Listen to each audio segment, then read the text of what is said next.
waweza, waweza Mwokozi, waweza mambo yote, wewe mwaminifu. Waweza, waweza, waweza Mwokozi, waweza mambo yote, wewe mwaminifu. Waweza, waweza, waweza, waweza Mwokozi, waweza mambo yote, wewe mwaminifu. Waweza, waweza, waweza, waweza Mwokozi, waweza mambo yote, wewe mwaminifu. Waweza, waweza, waweza, waweza Mwokozi, waweza mambo yote, wewe mwaminifu. Waweza, waweza, waweza, waweza Mwokozi, waweza mambo yote, wewe mwaminifu. Naomba tuweze kuingia kwa neno la Bwana na itakuwa faida, na naomba tuweze kusomewa kitabu cha Kutoka 14 verse number Kutoka 14 verse number 17 mpaka verse number 19. Kutoka 14 verse number 17 mpaka verse number 19. Naomba nisomewe hiyo neno tafadhali.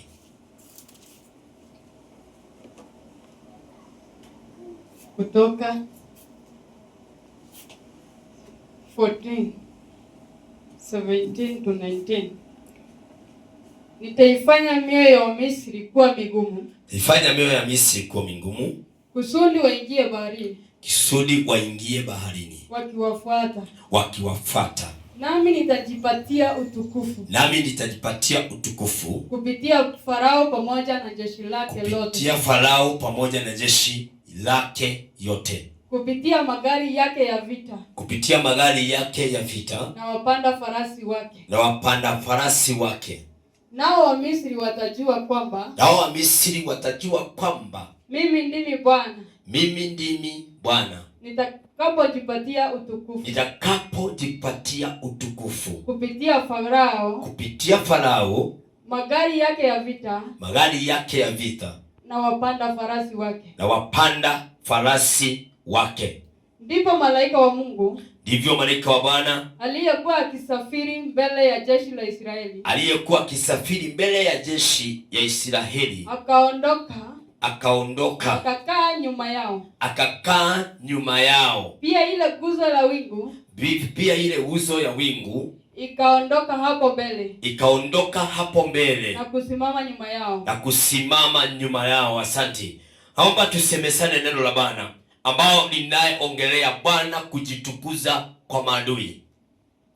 Maandiko haya ni wana wa Israeli walipokuwa wameshikwa ama wametekwa nyara ama wamekaa katika utumwa kwa miaka mingi. Na walipokuwa wamekaa katika utumwa kwa miaka mingi, wakawa wanaomboleza ni kwa sababu ni watu ambao wanafanya kazi ambao ni ya utumwa. Na maandiko haya inasema vizuri, hao wana wa Israeli walikuwa wanafanya kazi ambao ni kazi ngumu, sababu walikuwa wakae kwa siku kwa utumwa kwa siku 40, ambao walikuwa wakae kwa utumwa kwa siku kidogo ambao ni siku 40.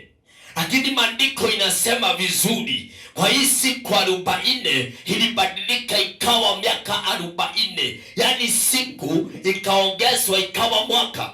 Lakini maandiko inasema vizuri, wakati wana wa Israeli wakiwa katika hii utumwa Bwana aliwaambia. Kumbe Bwana anaambiaga. Kumbe kuna kitu leo nataka niweze kukwambia, uweze kuifahamu. Kumbe Bwana anataka kufanya kitu katika maadui, ajipatie utukufu. Maandiko inasema vizuri ya kwamba nitafanya mioyo ya jeshi ya Farao na Farao mioyo yao kuwa gumu.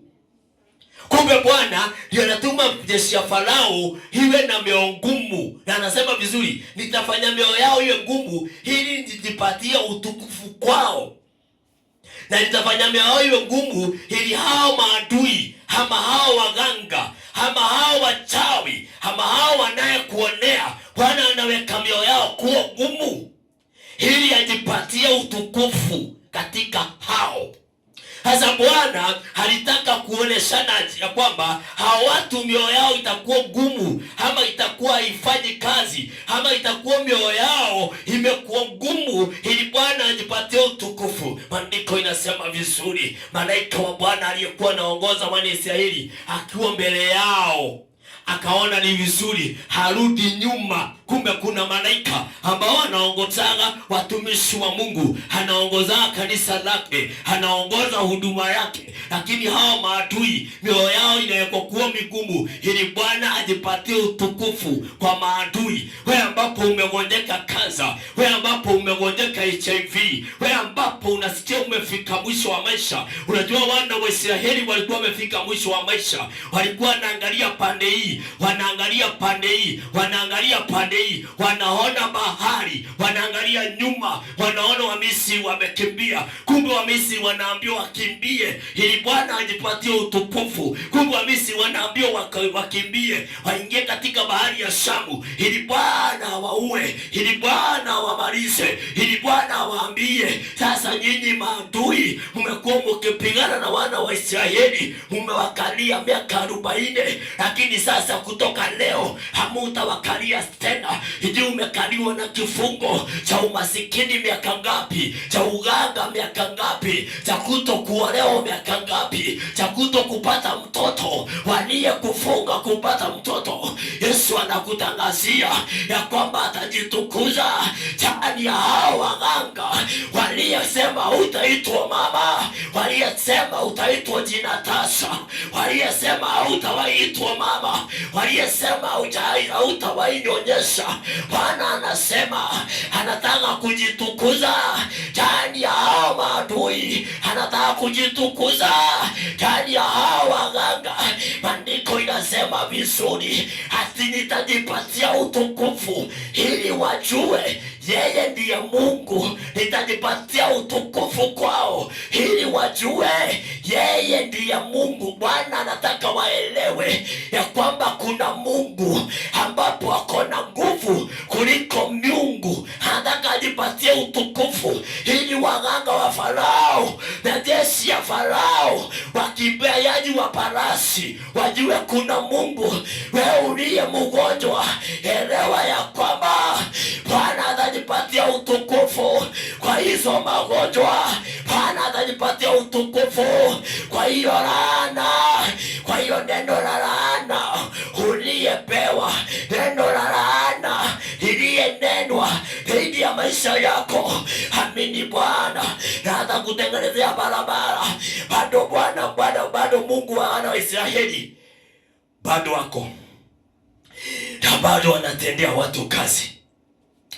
Anasema vizuri Mungu wa Israeli, nitajipatia utukufu kwa waganga hawa, nitajipatia utukufu kwa hao wachawi, nitajipatia utukufu kwa hao wanakimbia na farasi, nitajipatia utukufu kwa jeshi yote ya Farao. Lakini watajua kwamba kuna Mungu, wataelewa kwamba kuna Mungu anayejipatia utukufu katika maisha. Bwana anasema ndoa yako itaisha, Bwana atajipatia utukufu katika hao maadui. Bwana anasema iwezekani, Bwana atajipatia utukufu kwa hao anasema iwezekani. nawe unatajikwa kufanya nini? Kuendelea tu mbele na kuendelea tu mbele, ukauona mkono wa Bwana. Bwana ni asante kwa sababu tunakungoja ujipatie utukufu katika maadui, katika maisha yetu. Umesema mchana wa leo ya kwamba utajipatia utukufu. Mungu wetu na Baba wetu, wewe ni Baba unayejipatia utukufu. Wewe ni Baba unayejipatia utukufu katika watu walienena ya kwamba hatutainuka kiango, kwamba tutapata kazi ya pesa mingi, kwamba tutapata promotion, kwamba tutamaliza shule, kwamba taishi na madawa na magonjwa, kwamba Jehova tutakufa na magonjwa. Kuna watu waliofungwa na vifungo za magonjwa. Baba ujipatia utukufu. Tunakuomba Mighty Father, ukaweza kujipa utukufu, ukaweza kujipa utukufu ndani ya maisha ya kila mmoja wetu anayesikiza neno hili Bwana. Ukajipa utukufu Bwana, ukajiinua katika ndoa yake, katika kazi ya mikono lake, katika maisha yake, katika jamii yake. Baba ukajipa utukufu. Emmanuel ukajipa utukufu. Mighty Father ukajipa utukufu. Jehova ukateta na maadui wa Mighty ulipoamua kutonoa Israeli katika nchi ya utumwa. Maandiko inasema vizuri, ulijipa utukufu Baba, ulijipa utukufu Emmanuel, ulijipa utukufu El Shaddai, ulijipa utukufu muweza. Nami nimekuja kulalua kila madhabahu yote ambapo ni ya uchawi na uganga na ushirikina wote. Mama asiyepata mtoto anania nyungu yake ya mtoto ilishafungwa Bwana, uko na uwezo wa kumfungua. Nyungu yake ilishafungwa, kisasi chake kilichafungwa. Wewe unayefungua kisasi, wewe unayefungua kisasi Baba, wewe unayefungua kisasi, wewe unayefungua generation Baba, ninakuinua El Shaddai Baba. Kumbuka huyu mama amefungwa kisasi chake.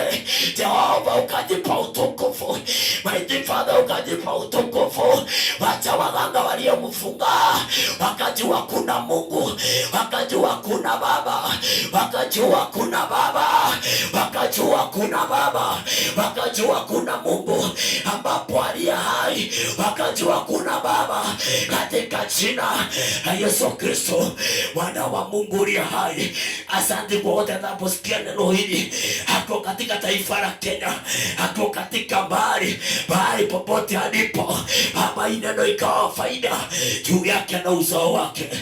Asante Jehova sababu uko hai. Kwa jina la Yesu Kristo aliye tena ndiye Mwokozi tuomba na kuamini.